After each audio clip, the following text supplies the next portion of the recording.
নমস্কাৰ জনাইছো এজোপা লাজুকী বন দেখুৱাইছো এই ভিডিঅটো মই ৰাতিপুৱা আপলোড দিছিলো বহুত মানুহে চাইছিলে ৭০০০ মান মানুহে চাইছিলে আৰু ২৭ জন মান মানুহে শেয়াৰ কৰিছিলে তেওঁলোকক আকৌ মই অনুৰোধ জনাম আপোনালোকে আকৌ এটা শেয়াৰ কৰি ল'ব কাৰণ মোৰ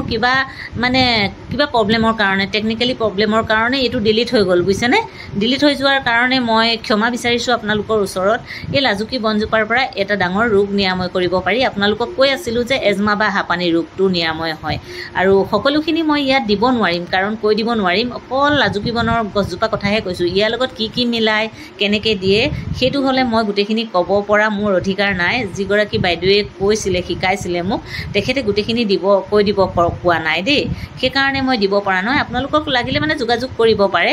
যে কি নহওক এইজোপা যে লাজুকী বনৰ কথা মই কি কাৰণে ক'লো আপোনালোকে জ্ঞাত হ'ব লাগে জানিব লাগে নহয়নে বাৰু এই গছবোৰেও যে আমাক ইমান এটা উপকাৰ সাধে এজমাৰ দৰে ৰোগটো নিৰাময় হয় চাওকচোন বাৰু তাকো খাবও নালাগে পিন্ধিবহে লাগে কেৱল